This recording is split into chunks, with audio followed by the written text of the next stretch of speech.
Tell me a little bit about yourself.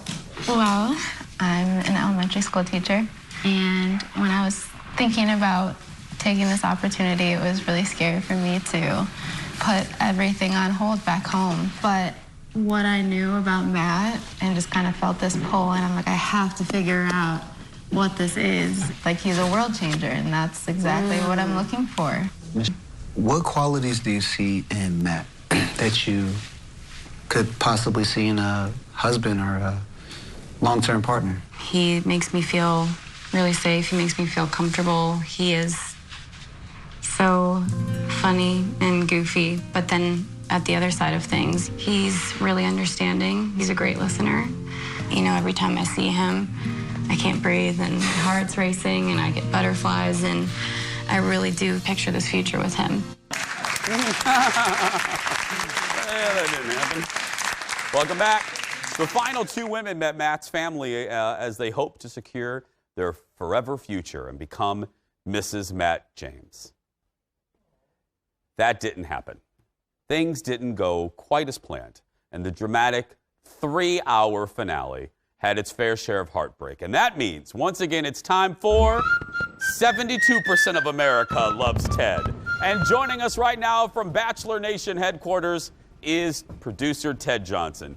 Ted, I do hope you notice that the percentage of people loving you, it goes up and down. It depends on the polling, like Gallup polling, Ted. I was really good after that Viking story. We got a little bit of a bump. You were. But then I go off for a day and it goes down. It goes down.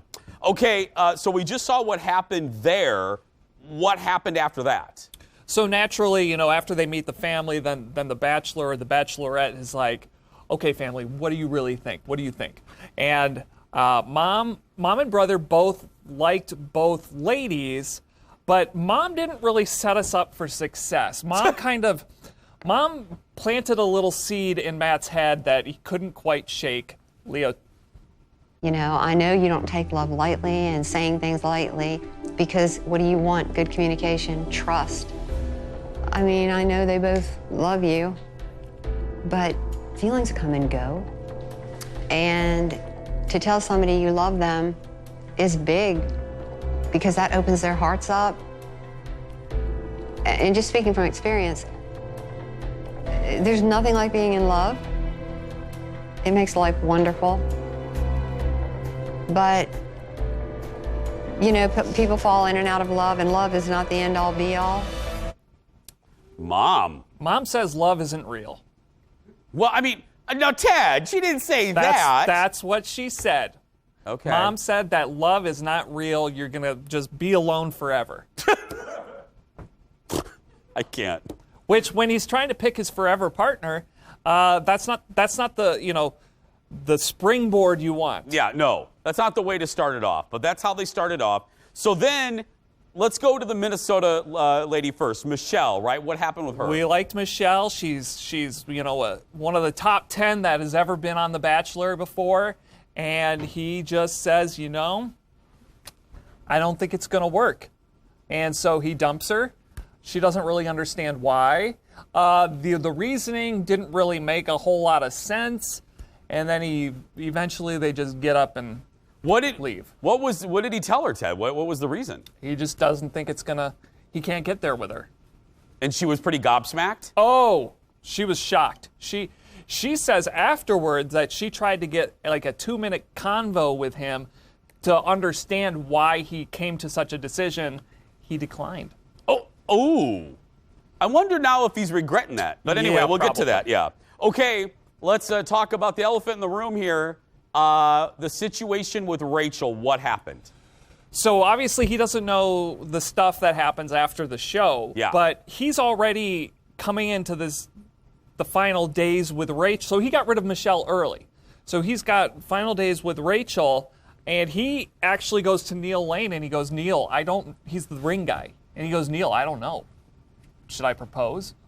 Obviously, the ring guy's going to tell you to propose. He's asking the ring guy if he should propose? Yes, and actually in this shot, his jacket is so tight that you can see the ring bulging out of his rib cage.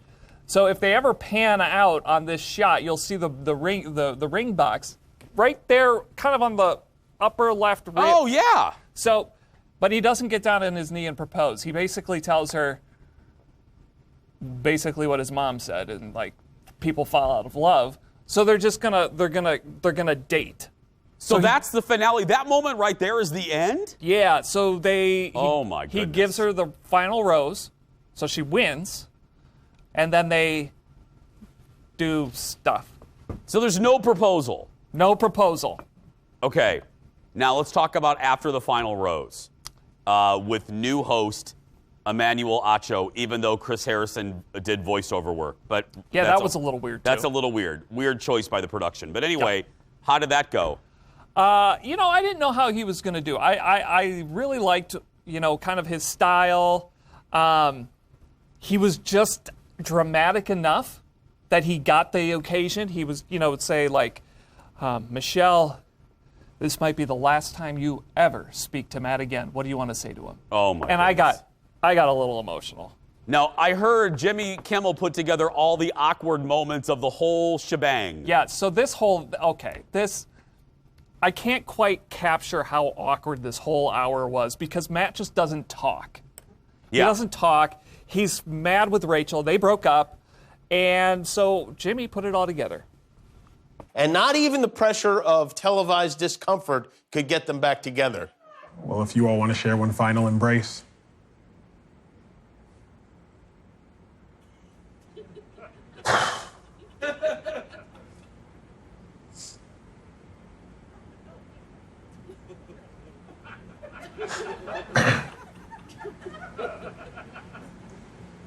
I don't know if it'll ever not hurt hearing those things. It was a night of many sighs. It was a night that almost makes you question the sanctity of the Bachelor franchise itself.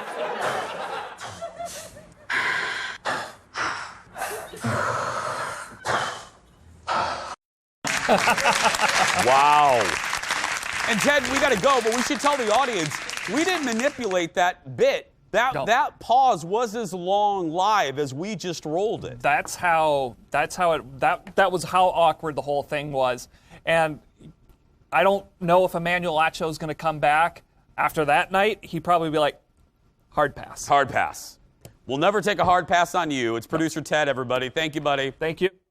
Oh, wow, Leo. Leo was like, cut! We're done with Ted.